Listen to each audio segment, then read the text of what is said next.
नमस्कार। इस खास बुलेटिन में आप सभी का स्वागत है और मैं हूं आपके साथ रूपाली शर्मा। तो चलिए शुरुआत करते हैं। सबसे पहले बात होगी देहरादून की, जहां पर मुख्यमंत्री पुष्कर सिंह धामी निरीक्षण जो है राष्ट्र खेलों का करने पहुंचे हैं और 28 जनवरी को पीएम मोदी इसका शुभारंभ करेंगे।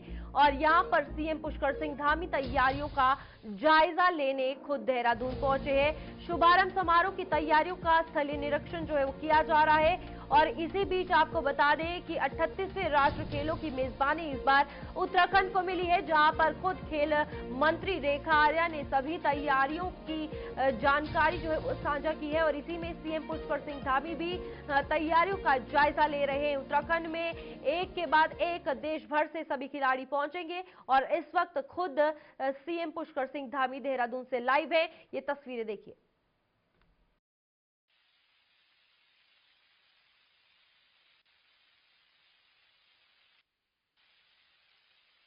देख सकते हैं कि किस तरीके से सीएम पुष्कर सिंह धामी और साथ ही साथ उनके खेल मंत्री रेखा आर्या दोनों 38वें जो राष्ट्र खेलों का शुभारंभ होने वाला है और जिसका उद्घाटन खुद प्रधानमंत्री नरेंद्र मोदी करेंगे, उसकी तैयारियों का जायजा लेंगे। और आपको बता दें, ये खेल जो होने वाले हैं, ये जितने भी नेशनल गेम्स की अगर बात की जाए तो पूरे उत्तराखंड के अलग अलग जिलों में होंगे और हर एक गेम्स के लिए अलग अलग जगह जो है वो डिसाइड की गई है।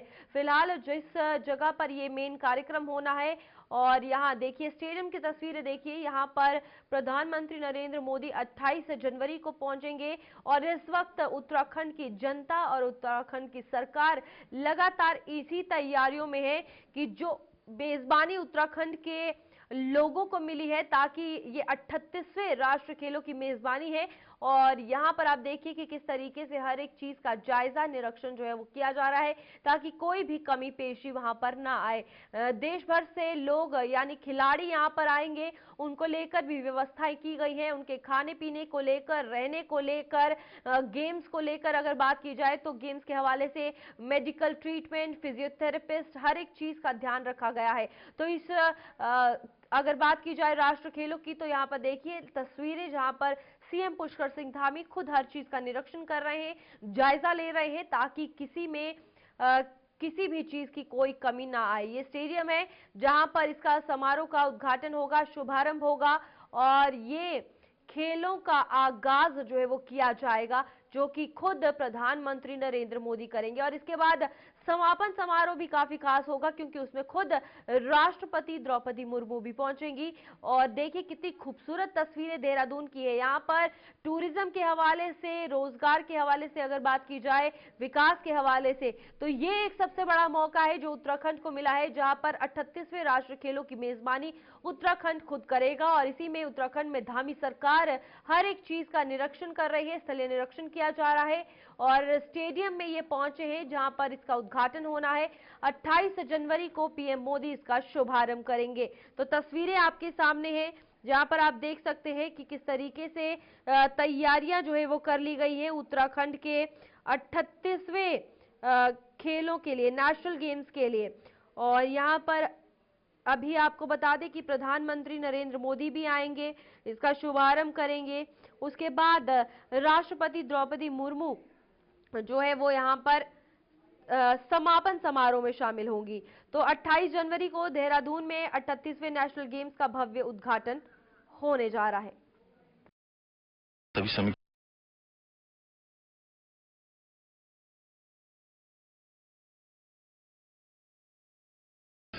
वो उस मोमेंट का इंतजार है, पूरे देश के लोगों को इंतजार है कि राष्ट्रीय खेलों का यहाँ शुभारंभ आदरणीय प्रधानमंत्री श्री नरेंद्र मोदी जी के हाथों से होगा।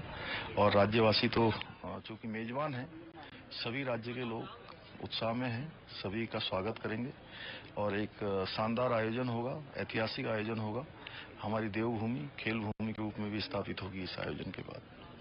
तमाम स्ट्रक्चर जो देखा है सर, ये बना है एक कहीं ना कहीं तमाम खिलाड़ी जो यहाँ पे हमारी बात हुई वो कह रहे थे, एक जिस तरीके की चीज़ जो अब यहाँ पहले दूर जाना पड़ता था, कभी गुड़गांव जाना पड़ता था, वो एक मेंटेन हो गया। इसको मेंटेन कैसे रखा जाए, क्या उस तरफ भी आप लोग? नहीं, बिल्कुल इसको आगे मेंटेन किया जाएगा और ये हमारे खिलाड़ियों के लिए बहुत भविष्य में भी जो है उनकी खेल गतिविधियों के लिए बहुत काम आने वाले हैं। उनके शारीरिक से लेकर खेलों के व्यक्तित्व में विकास उनका हो, हर दृष्टि से वो आगे बढ़े, उसी के लिहाज से बनाया गया है। और ये केवल यही नहीं, हमारे ऐसे 19 स्थानों पर जो प्रतियोगिताएं होनी है, सभी स्थानों पर खेल का इंफ्रास्ट्रक्चर बहुत अच्छा बनाया गया है, जो हमारे खिलाड़ियों के बहुत काम आएगा।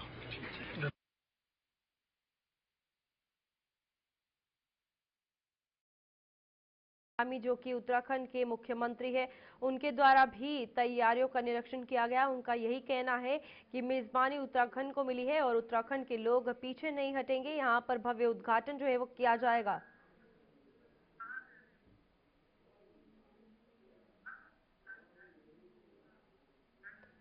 यहाँ पर उत्तराखंड को लेकर अगर बात की जाए तो ये आयोजन जो हो रहा है उत्तराखंड के लिए गर्व का क्षण होगा, जो राज्य को राष्ट्रीय और अंतर्राष्ट्रीय स्तर पर पहचान दिलाएगा। यहाँ पर खेल मंत्री रेखा आर्या ने भी कहा है कि हमारा लक्ष्य ये है कि इन लोगों को, खेलों को लोग जो है वो पूरे देश और दुनिया भर में देखें।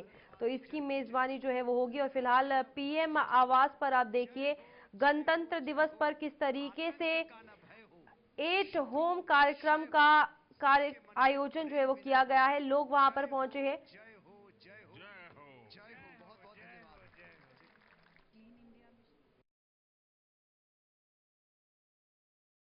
प्रारंभ की हैं, उससे देश की प्रगति का तो हुआ ही है कार्य। उसके साथ साथ सभी युवा आपसे जितने आकर्षित होते हैं और एक चुंबक की तरह आपके तरफ आपको हर कोई मिलना चाहता है, ये हम सभी के लिए बड़ी गौरव की बात है कि हमारे प्रधानमंत्री आपके जैसे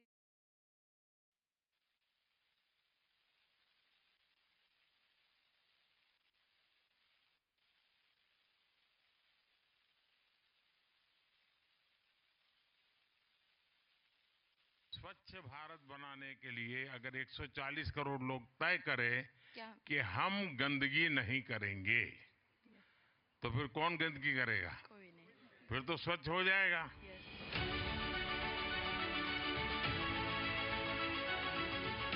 जय हिंद श्रीमान मैं सुष्मिता रोहिदास ओडिशा से आई हूँ।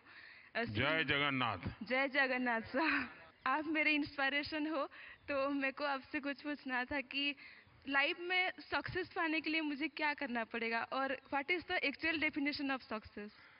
विफलता जज्बा होना चाहिए, और जो विफलता से भी सीखता है वो शिखर पर पहुंच के रहता है। सर, मेरा आपसे ये सवाल है कि मैंने सुना है कि आपको सिर्फ 3 से 4 घंटे का आराम मिलता है, तो आप इस उम्र में आपको मोटिवेशन और स्ट्रेंथ कहाँ से मिलती है? अब ये कठिन सवाल है। आप जैसे नौजवानों से मिलता हूं तो मुझे ऊर्जा मिल जाती है, आप सबको देखता हूं तो प्रेरणा मिल जाती है।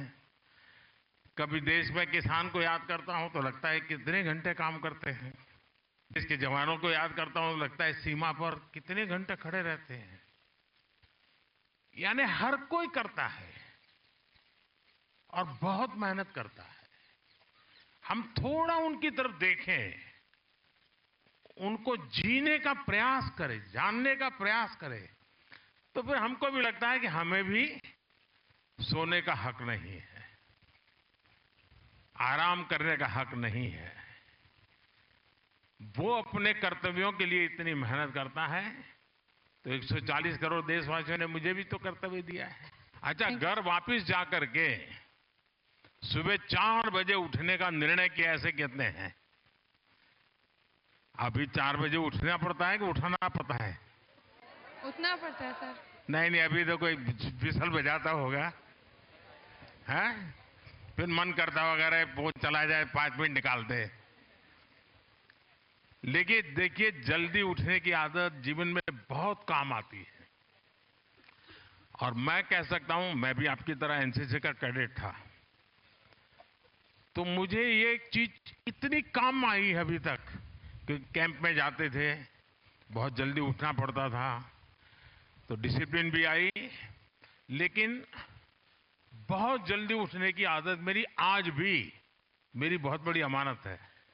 दुनिया के जागने से पहले मैं अपने ढेर सारे काम कर लेता हूं। आप भी अगर जल्दी उठने की आदत बनाए रखेंगे आपको बहुत काम आएगी दोस्तों।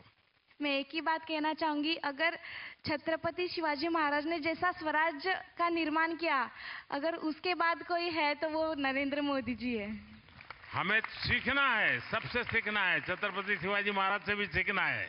यहाँ आपने क्या सीखा बता सकते हैं? सर, यहाँ अगले अलग अलग डायरेक्टरेट के साथ फ्रेंडशिप करना, उनके साथ बातें करना, घुलना मिलना, सब मतलब पूरा इंडिया एक साथ जब आता है जैसे घर में होते होंगे तो एक सब्जी को कभी हाथ नहीं लगाते होंगे, माँ से झगड़ा करते होंगे, और यहाँ पर वो सब्जी खाना सीख गए होंगे।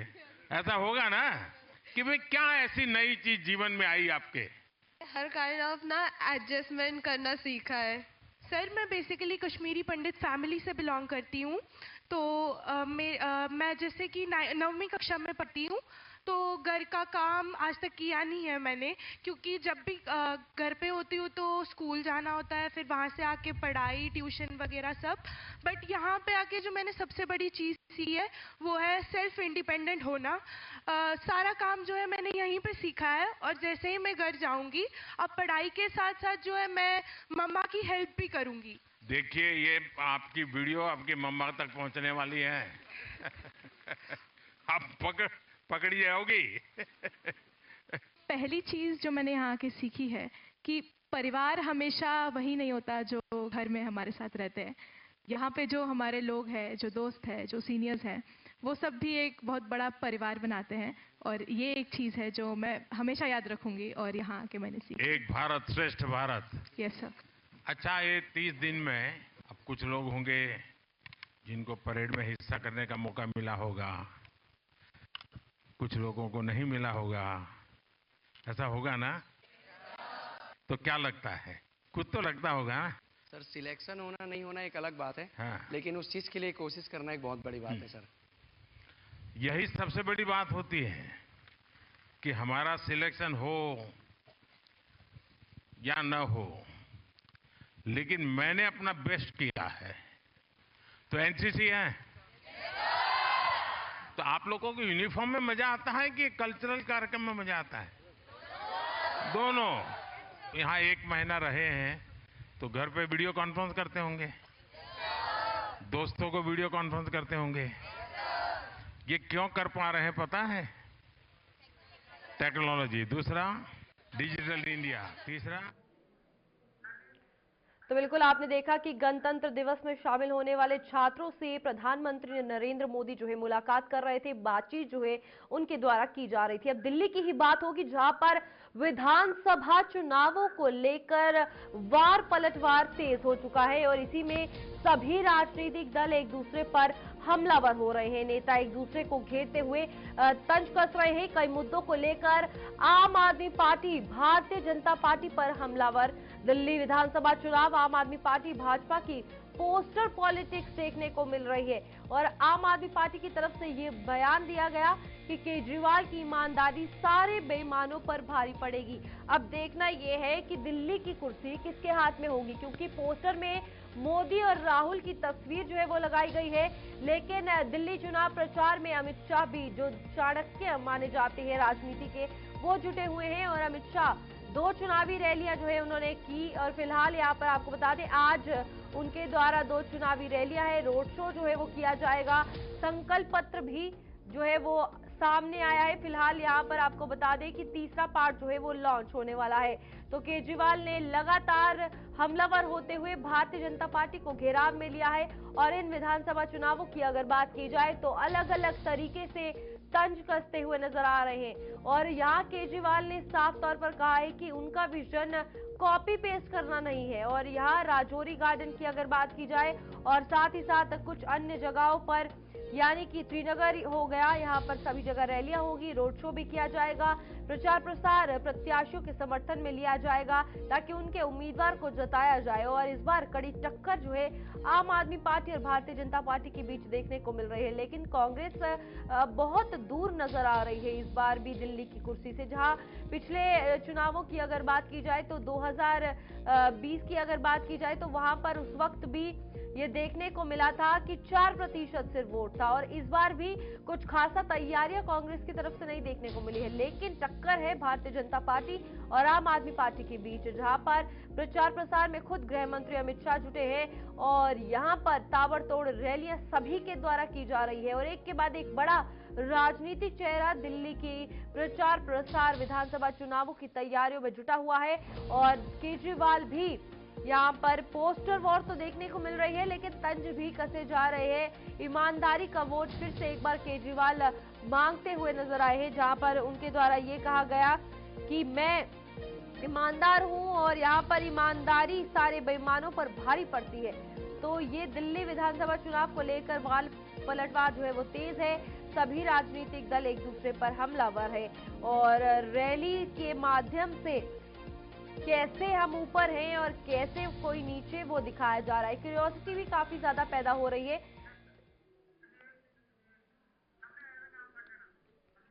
तो यहाँ पर दिल्ली की सियासत को लेकर चर्चा की जाएगी, जहां पर पोस्टर पॉलिटिक्स भी देखने को मिल रही है। दिनेश सिंह गेट हमारे साथ राजनीतिक विश्लेषक जुड़ चुके हैं। दिनेश जी, सबसे पहले आपका बहुत बहुत स्वागत है। और जिस तरीके से दिल्ली की राजनीति इस वक्त देखने को मिल रही है, भारतीय जनता पार्टी और आम आदमी पार्टी ये वर्सेस हो गया है, कांग्रेस बहुत पीछे है। आप जरा समझाइएगा क्योंकि कुछ ही दिनों में चुनाव है। आप सभी को प्रणाम रूपाली जी। देखिए, सबसे पहले अगर इस विषय को देखें, देखिए जैसे कि लोग कहते हैं कि त्रिकोणीय मुकाबला है दिल्ली में, लेकिन मुझे नहीं लगता कहीं पे भी किसी भी सीट पे त्रिकोणीय मुकाबला है। सिर्फ अरविंद केजरीवाल जी की जो सीट है उस पे वो खुद और उनके सामने दो पूर्व मुख्यमंत्रियों के पुत्र, तो उनको लेकर के अलावा और बाकी जैसे आतिशी जी की अगर बात करें तो उनकी भी जो कालकारी सीट है वहां पर भी सिर्फ है कि भाजपा और मतलब आम आदमी पार्टी उन्हीं के बीच में टक्कर है। कहीं ना कहीं जैसे कांग्रेस है उसमें पिछड़ती नजर आ रही है और 5 दिन उन्होंने समय लगाया सोचने के लिए अलका लांबा ने कि मैं इसमें चुनाव यहाँ पर लड़ूं नहीं लड़ूं। तो इस चीज से देखिए सीधा सीधा मैसेज जनता हर चीज, देखिए आजकल जो वोटर है बहुत स्मार्ट है रूपाली जी, और आज के ठीक 10वें दिन जो है इस वक्त हम चर्चा इसकी नहीं कर रहे होंगे, हम चर्चा ये कर रहे होंगे कि कौन सी पार्टी को कितने वोट ज्यादा मिल रहे हैं। तो अभी देखिए इन्हीं चीजों को देखते हुए अगर हम बात करें तो पूरा अगर विशेषली जो मुझे समझ में आता है उसमें ये देखिए है कि पिछली कुछ जैसे कि जैसे कि 2 बार के जैसे विधानसभा चुनाव अगर देखें तो उसमें 2015 का जो चुनाव था तो उसमें एक तरह से एक तरफा मतलब एक तरह से मान के चले कि वोटों के प्रतिशत के मुताबिक भी और सीटों में दोनों चीजों में, और आम आदमी पार्टी पूरी तरीके से लीड करके और पूरा क्लीन स्वीप करने का काम किया था। उसमें कोई मतलब मुझे बोलने में गुरेज नहीं है। लेकिन 2020 का जो चुनाव रहा उसमें देखिए थे कि बहुत सारी सीटों पे भाजपा ने बहुत स्नेह से चलते हुए, कछुए की चाल से चलते हुए और आगे जो है बहुत आगे बढ़ोतरी की। और उसमें देखिए जैसे किसी सीट पे अगर 2015 में 28% अगर मत जो शेयर था तो 2020 में जो था वो 28 से बढ़ के 43-44% या कुछ 45% पहुंचा। तो वो अगर उस तरीके से जो चाल है वो अगर कामयाब रहती है तो मान के चलें कि भाजपा जो है बहुत मतलब कि आगे बढ़ करके और कहीं ना कहीं जैसे कुछ सीटों में जो मात देगी उसका। और दूसरा एक बहुत अहम फैक्टर जो रहेगा कि अगर जैसे कांग्रेस जो है वो थोड़ी और रफ्तार पकड़ती है जो अभी के हिसाब से, क्योंकि अभी तो देखिए मतलब सिर्फ त्रिकोणीय नजर नहीं आता कहीं पर से, लेकिन वोट काटने का जो है वो जरूर नजर आता है कांग्रेस की तरफ से। तो अगर जैसे कि मान के चलें कि 10% के आसपास अगर वोट्स अगर भाजपा के मतलब भाजपा के जैसे कि वोट तो काटने का काम मान के चलें, थोड़े बहुत वोट जो है कांग्रेस जो है भाजपा के भी काटेगी, लेकिन ज्यादा वोट जो है वो कांग्रेस के काटने का काम करेगी, क्योंकि इनके जो वोटिंग जो मतलब जो पैटर्न के हिसाब से अगर देखा जाए या जैसे कि जो मतलब एक तरह से जो वर्ग है, जैसे मान के चलें कि झुग्गी झोंपड़ी क्लस्टर्स है करीब मतलब 700 के आसपास झुग्गी झोंपड़ी क्लस्टर है, 25 लाख से ऊपर जो है लोग उसमें रहते हैं। और दूसरा और जैसे कि अन्य जैसे पंजाबी कम्युनिटी तो उसमें जैसे कि संदीप दीक्षित हो गए वो बहुत मतलब बहुत आगे काम कर रहे हैं, अजय माकन जी हो गए, तो वो भी कहीं ना कहीं जैसे जिस तरीके से जहां जहां प्रचार करेंगे तो वहां पर जो लाभ मिलेगा तो वो एक तरह से डीबीटी होता है ना कि डायरेक्ट बेनिफिट ट्रांसफर, तो वो सीधा सीधा जो वोटों का जो विभाजन होगा आम आदमी पार्टी और कांग्रेस का, तो वो सीधे सीधे तरीके से वो एक तीसरी पार्टी को लाभ मिलेगा दिनेश जी, यहाँ पर एक तो और सवाल अगर जी बोलिए दिनेश जी। हाँ, तो 10% के आसपास अगर मान के चले कांग्रेस क्योंकि 4% के आसपास जैसे पिछले चुनाव में रही 4.26, तो अगर वो 10% अगर लेने में कामयाब होती है, 10% जो ऊपर जितना जाती है तो उतना ही सत्ता के नजदीक भाजपा को पहुंचाने का काम। दिनेश जी, यहाँ पर एक सवाल ये भी उठ रहा था कि जिस तरीके से हमने कहा कि कांग्रेस बहुत बैकफुट पे चल रही थी, भारतीय जनता पार्टी पिछले बार भी 38% कहीं ना कहीं वोट ले पाई थी, 53 और कांग्रेस 4% पर थी। कांग्रेस को 4 से ऊपर आना बहुत लंबा सफर है और यहाँ पर बातें ये भी सामने आई कि आम आदमी पार्टी को पीछे के दरवाजे से कांग्रेस समर्थन दे रही है, दूसरी तरफ आम आदमी पार्टी मोदी और राहुल का पोस्टर लगा रही है। तो क्या लगता है किस तरीके से ये प्रेजेंट किया जा रहा है लोगों के आगे, क्योंकि जनता ही जनार्दन है और जनता का पता नहीं, बात किसी की सुनेगी वोट कहीं और होगा, क्योंकि ये बहुत बड़ी गेम है। देखिए बैकडोर से कोई किसी को सपोर्ट करने का काम रूपाली जी नहीं करता, सब अपने लिए फाइट करते हैं। जैसे कोई अगर दो प्लेयर जब लड़ रहे होते हैं तो बाद में वो दिखाने के लिए लड़ाई करें, लेकिन अपने खुद के जीतने के लिए काम करने का होता है। बाद में देखिए चुनाव के बाद में, जैसे कि 2013 का जो चुनाव था, उस टाइम पे अरविंद केजरीवाल जी शीला दीक्षित की बुराई करके शीला दीक्षित को जेल में डालने का वादा करके और सत्ता में काबूज हुए थे, और उसी मतलब सत्ता में काबूज करते उनको जो सीट जो कम पड़ी, तो उसी कांग्रेस पार्टी से उन्होंने समर्थन लेने का कार्य किया, जो बहुत नेगेटिव गया। और इस वक्त जैसे बहुत सारे मुद्दे हैं, जैसे तुरंत पहले जैसे किया कि जेड प्लस सिक्योरिटी है, जिसमें 60 से ऊपर जो है कॉन्टिजेंट होता है, लोग होते हैं उसमें, मतलब सिक्योरिटी पर्सन होते हैं। उसके बाद में भी जैसे कि इन्होंने जैसे पंजाब पुलिस की सिक्योरिटी ले रखी, जिसको बाद में दिल्ली पुलिस ने अपने तरीके से मतलब छानबीन करके इनको सूचना दी और बाद में उसको हटाना पड़ा। तो उसी को लेके और अन्य जो चीजें हैं, जैसे कि बहुत सारी, जैसे यमुना सफाई बहुत बड़ा मुद्दा रह गई है, पूर्वांचलों का मुद्दा लेके चलते हैं, लेकिन उसमें जैसे मान के चले करीब करीब 18-19 सीट्स पे जो आशा रखते हैं पूर्वांचली, तो यमुना का मुद्दा कोई माने ना माने लेकिन बहुत अहम मुद्दा रहेगा, जिसको लेकर के अरविंद केजरीवाल जी बोलते रहे कि यमुना से वोट नहीं मिलने वाले, लेकिन यमुना से वोट मिलने वाले, डायरेक्टली या इनडायरेक्टली जो भी कुछ तो करें। यहाँ पर और दिनेश उसी जी तरीके से खुद सीएम योगी ने भी कह दिया कि मैंने तो गंगा साफ भी करवा दी, वहां लोगों को डुबकी भी लगा दी। जो केजरीवाल कह रहे थे कि यमुना की सफाई, वो तो हुई नहीं।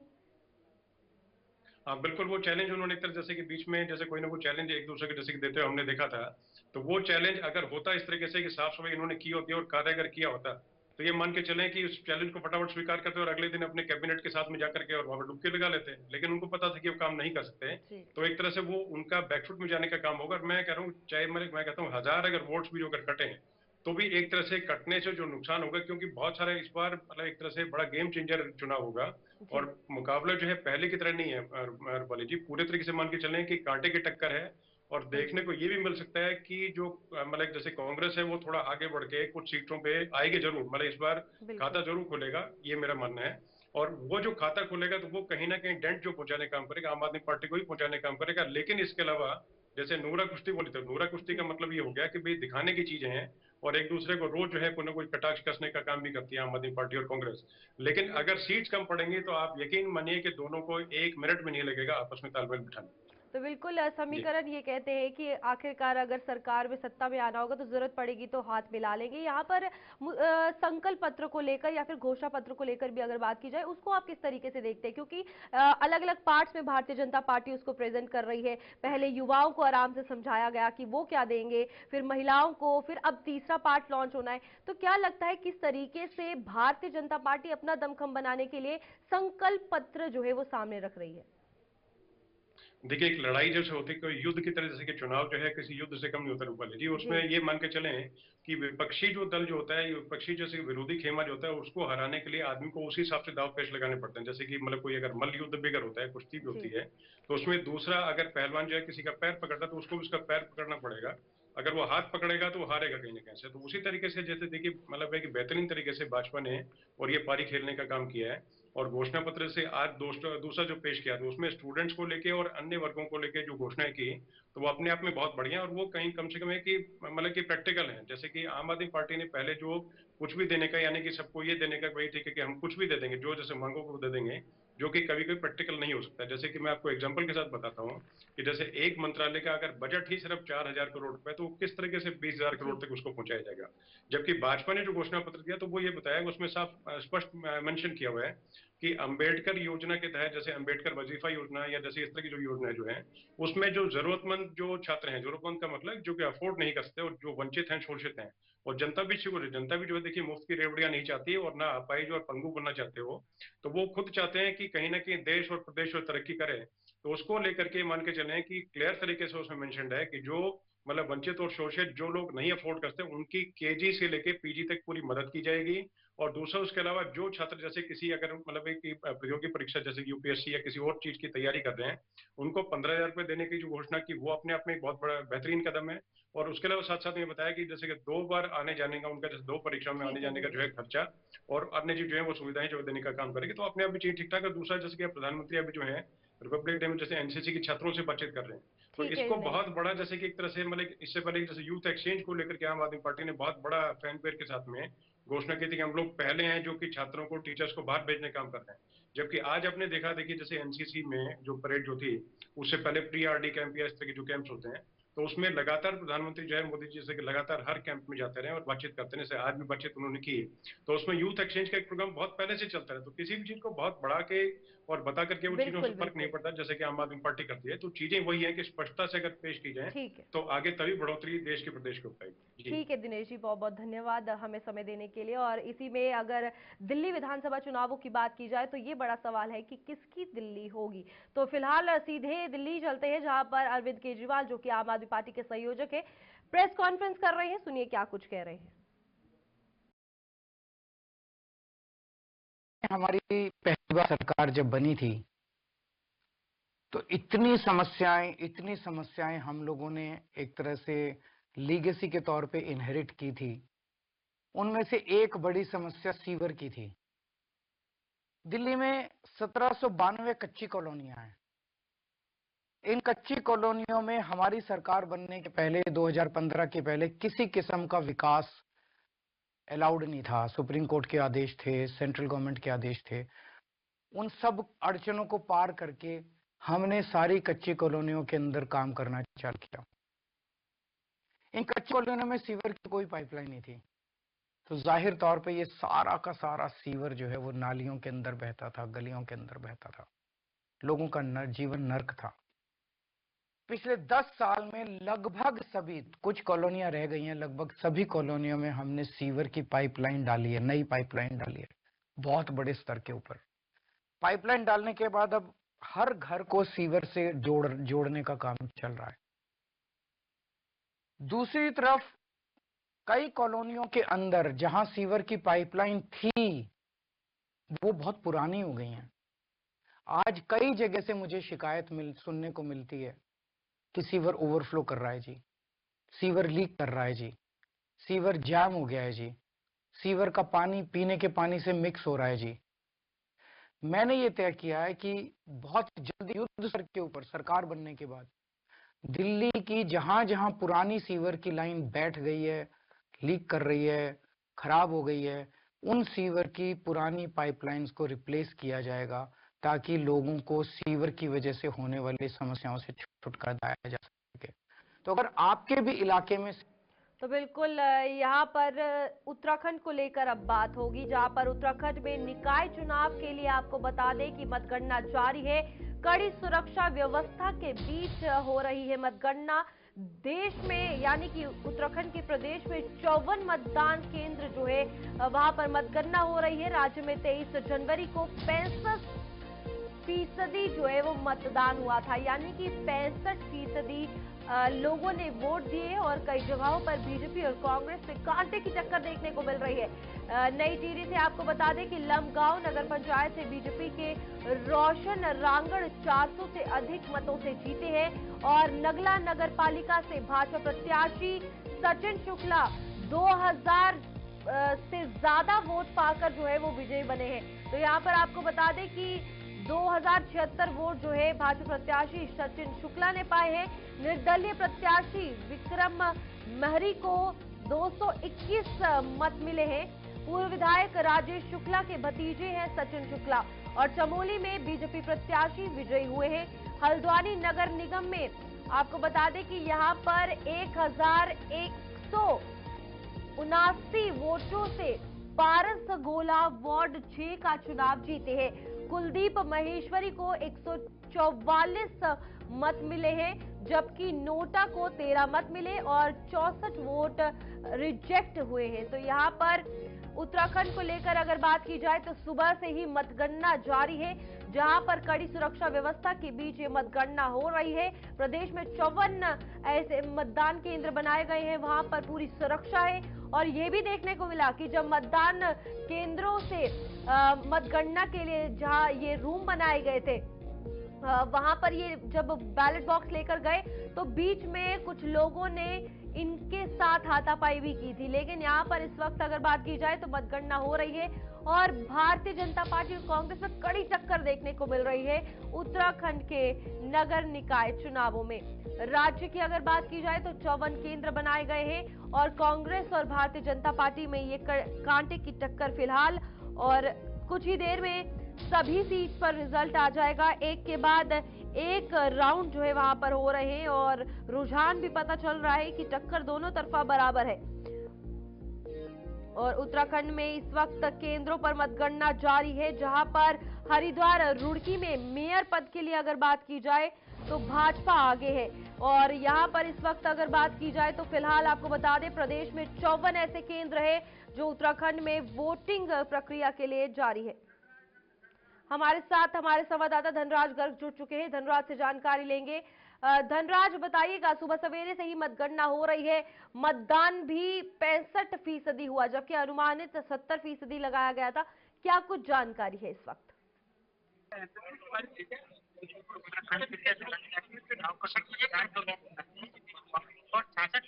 मतदान यहाँ पर हुआ है। हालांकि उम्मीद जताई जा रही थी कि 70% से भी अधिक जो मतदान है वो हो सकता है, लेकिन उसके बावजूद भी तमाम कोशिश के बावजूद भी कहीं ना कहीं 66% ही मतदान हो पाया है। और आज देखिएगा कि सुबह से ही काउंटिंग जारी है और सुबह से ही जो 8 बजे से कहा जाए कि मतगणना यहाँ पर शुरू हो चुकी थी। यदि मैं राजधानी देहरादून की बात करूँ तो राजधानी देहरादून में भी लगातार मतगणना है शुरू हो चुकी है और तमाम जो कर्मचारी हैं वो कहीं ना कहीं मतगणना में जुटे हुए हैं। और हालांकि जो रुझान है वो निकलकर सामने आने शुरू हो चुके हैं, क्योंकि अभी तक देखा जाए कि कहीं ना कहीं राजधानी देहरादून की जो सीट है वो हॉट सीट मानी जाती है और उस पर बीजेपी कहीं ना कहीं बढ़त बनाए हुए है।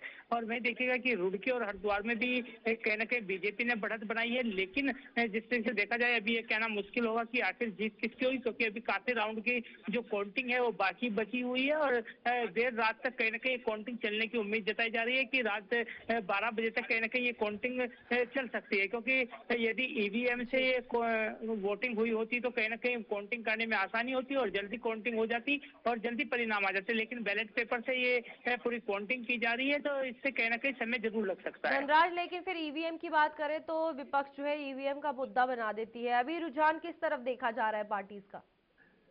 बिल्कुल, देखिए रूपाली, आपको बता दूं कि जब भी ईवीएम से चुनाव हुआ है और कांग्रेस आ रही है तो कहीं ना कहीं मुद्दा ईवीएम बनती है, क्योंकि ईवीएम पे ही कहीं ना कहीं पूरा जो ठिकरा है वो फोड़ा जाता है कि ईवीएम में गड़बड़ी की गई है।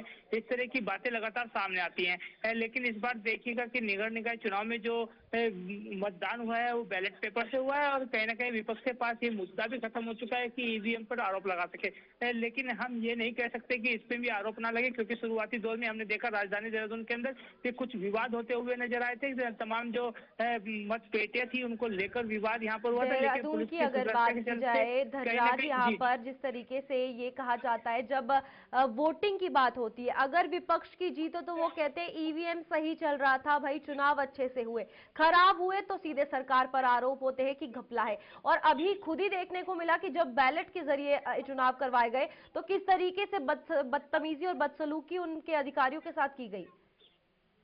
जी बिल्कुल, देखिए हम लगातार देखते हैं कि जब भी ईवीएम से चुनाव होता है और विपक्ष हार जाता है तो कहीं ना कहीं उसमें आरोप सीधे सीधे सरकार पर लगाए जाते हैं कि ईवीएम में गड़बड़ी करते हुए कहीं ना कहीं चुनाव जीता गया है। लेकिन इस बार देखिएगा कि जो बैलेट पेपर से चुनाव हुए हैं, लेकिन उसके बावजूद भी आपने देखा होगा तस्वीरों में कि मतदान के दौरान कई जगहों पर इस तरह के विवाद हुए, अधिकारियों से बदतमीजी की गई, पिटासीन अधिकारियों के गले तक पकड़े गए। तो कहीं ना कहीं ये एक अपने आप में दुर्भाग्यपूर्ण है और इसको कहीं ना कहीं दुर्भाग्यपूर्ण लगातार जो पार्टियां हैं वो भी बताती हुई नजर आ रही है कि इस तरह की घटनाएं नहीं होनी चाहिए। धनराज, अभी कितने राउंड हो चुके हैं काउंटिंग को लेकर, और साथ ही साथ थोड़ा बहुत तो पता चला होगा कि आखिरकार झुकाव कहाँ है जनता का, क्योंकि जनता ही जनार्दन है और डिसाइड किया होगा उन्होंने, तभी वोट दिया है। जी बिल्कुल, देखिए यदि मैं राजधानी देहरादून की बात करूँ तो इस समय मैं राजधानी देहरादून के मतदान केंद्र जहाँ पर मतगणना हो रही है वहीं पर मौजूद हूँ और यहाँ के जो रुझान है वो निकलकर सामने आ चुके हैं। कई वार्डों के जो पार्षद हैं वो यहाँ पर जीते हैं, हालांकि कुछ निर्दलियों ने भी यहाँ पर बाजी मारी है। लेकिन वही देखिएगा कि सबसे बड़ी हॉट सीट मेयर की मानी जाती है राजधानी देहरादून की, और मेयर सीट पर कहीं ना कहीं जो बीजेपी के प्रत्याशी हैं सौरभ थपलियाल वो अभी 4100 वोटों से आगे चल रहे हैं और लगातार कहीं ना कहीं बढ़त शुरू से ही वो बढ़त बनाए हुए हैं। तो माना जा रहा है कि कहीं ना कहीं जो कहा जाए कि ट्रिपल इंजन की जो सरकार है उत्तराखंड के अंदर शायद वो बनती हुई नजर आएगी। लेकिन अभी ये कहना मुश्किल होगा कि ट्रिपल इंजन की सरकार बन पाएगी या नहीं बन पाएगी, क्योंकि अभी देश रात तक कह रहे पूरा जो परिणाम है वो निकलकर सामने आएगा, उसके बाद ही कुछ कहा जा सकता है। लेकिन अभी ये कहा जा सकता है कि बीजेपी कहीं ना कहीं लगातार बढ़त बनाए हुए है। तो बिल्कुल यहाँ पर धनराज, अगर मतदान के दिन की बात की जाए 23 जनवरी की, उससे एक दिन पहले ये भी देखने को मिला था कि एक गाड़ी से शराब की पेटियां मिली थी और फिर कांग्रेस जाहिर सी बात है, आरोप लगाने आ गई थी कि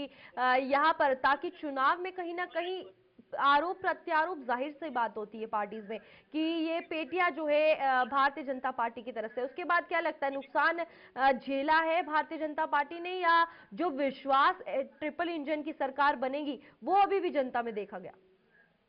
जी बिल्कुल, देखिए जिस तरीके से आपने कहा कि मतदान से पहले कहीं ना कहीं शराब की पेटियां गाड़ियों में पकड़ी गई थी और तमाम तरह के आरोप कहीं ना कहीं बीजेपी पर कांग्रेस के लोगों ने लगाए थे कि कहीं ना कहीं बीजेपी की तरफ से इस तरीके से शराब बांटकर वोटरों को लिझाने का काम किया जा रहा है और अपने पक्ष में वोट कराने का काम किया जा रहा है, और जिसको लेकर तमाम विवाद यहाँ पर देखने को मिले थे। तो कहीं ना कहीं इससे नुकसान जरूर पार्टी को होता है, क्योंकि तभी कहीं ना कहीं बीजेपी की तरफ से भी जो प्रतिक्रिया है वो निकलकर सामने आई थी और उन्होंने साफ तौर पर ये कहा था कि वे शराब उनकी नहीं है बल्कि किसी अन्य व्यक्ति की है। तो कहीं ना कहीं इस तरह के जो विवाद है वो शाम का इंतजार होगा धनराज, जब सभी नतीजे सामने आएंगे। बहुत बहुत धन्यवाद हमारे साथ जुड़ने के लिए। और यहाँ पर कड़ी सुरक्षा के बीच मतगणना जो है वो चल रही है और अद्भुत महाकुंभ 2025 की बात होगी, जहां पर महाकुंभ में सीएम योगी पहुंचे हैं। कई कार्यक्रमों में सीएम योगी शामिल होंगे। प्रयागराज महाकुंभ में पहुंचे सीएम योगी और इस वक्त ये बड़ी खबर, जहां कई कार्यक्रमों में शामिल होंगे सीएम योगी। सीएम योगी ने साधु संतों से की मुलाकात। एक हफ्ते में सीएम योगी का तीसरा दौरा देखा गया है और यहाँ पर हर एक चीज का निरीक्षण जो है खुद सीएम योगी करते हुए नजर आ रहे हैं। जहां कुछ दिन पहले कैबिनेट की बैठक भी प्रयागराज में हुई, संगम में डुबकी उनके द्वारा लगाई गई। अब कई कार्यक्रमों में शामिल जो है वो खुद सीएम योगी होंगे, क्योंकि आने वाले दिनों में प्रधानमंत्री नरेंद्र मोदी भी प्रयागराज पहुंचने वाले हैं। उपराष्ट्रपति हो, राष्ट्रपति हो, सभी प्रयागराज पहुंचेंगे, संगम में डुबकी लगाएंगे और इसी में साधु संतों से मुलाकात करते हुए सीएम योगी नजर आ रहे हैं, जहां पर हर एक चीज की पूछताछ जो की जा रही है, क्योंकि व्यवस्थाएं जो है साधु संतों के लिए, लोगों के लिए की गई है और क्या वो इस व्यवस्थाओं से खुश है। इसमें महाकुंभ में सीएम योगी का ये तीसरा दौरा है, इस हफ्ते का ये तीसरा दौरा है। कई कार्यक्रमों में वो शामिल होंगे, साधु संतों से उनके द्वारा मुलाकात की जाएगी और हर एक चीज का निरीक्षण उनके द्वारा किया जा रहा है। जिन चीजों में कमियां पाई जा रही हैं वहां पर उनको आदेश दिया जा रहा है। और आपको बता दें, महासभा के शिविर में शामिल होंगे सीएम योगी। मौनी अमावस्या स्नान, पीएम के कार्यक्रम की तैयारियों का भी जायजा लिया जाएगा। करीब 5 घंटे प्रयागराज में सीएम योगी रहेंगे और हर एक छोटी छोटी चीज का ध्यान उनके द्वारा लिया जाएगा कि कैसे जो है यहाँ पर तैयारियां चल रही है, क्योंकि महासभा के शिविर में शामिल होना है और मौनी अमावस्या 29 जनवरी को है और इसी में ये सभी तैयारियां हैं।